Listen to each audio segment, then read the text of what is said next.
El CUC es una organización campesina mixta que nació en el tiempo de la guerra y así fue creciendo nuestra organización, ¿verdad? En la lucha por los derechos laborales, por el derecho a la tierra. Tal vez somos la voz de todos aquellos que no tienen voz, que no les escuchan, ¿verdad? Empezamos, ¿verdad?, a defender a los pequeños grupos, ¿verdad?, que nos pedían acompañamiento político y jurídico, ¿verdad? Fue como en el 2010 que empezamos a acompañar el caso de más de 300 extrabajadores de esta finca, ¿verdad?, Julera. Ellos trabajaron por más de 25 o 30 años, ahí dejaron toda su vida, ¿verdad? Les cobraron sus cuotas mes a mes, ¿verdad? Y la empresa no trasladó esas cuotas al IX.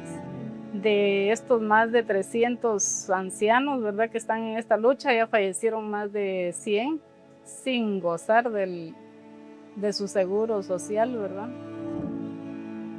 En el año 2016 se hizo un plantón, ¿verdad?, frente a las oficinas de esta empresa. Y lo que hicieron fue disparar de adentro de la finca hacia afuera y asesinaron a uno de los ancianos. Y pues fue ahí donde empieza la criminalización contra nosotros, ¿verdad? 3 extrabajadores ancianos, ¿verdad?, de ellos. El que era contador de nuestra organización y mi persona, ¿verdad? Una tarde de un sábado me detuvieron saliendo de la universidad. Estuve 7 días detenida en la cárcel de mujeres de Quetzaltenango. En esa audiencia de primera declaración me dieron por falta de mérito. Sin embargo, seguimos en la lucha, en la defensa de los derechos. Es algo que nos nace hacerlo, ¿verdad? Porque si no lo hacemos nosotros, ¿quién se va a preocupar por apoyar estos casos, verdad? Lo que nos gustaría y estamos luchando, ¿verdad?, porque algún día se diera es que haya justicia, ¿verdad?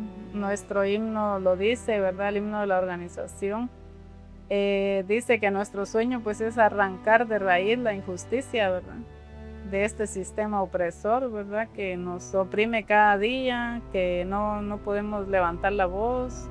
Entonces, pues ese es el sueño, ¿verdad?, que un día se haga justicia en nuestro país.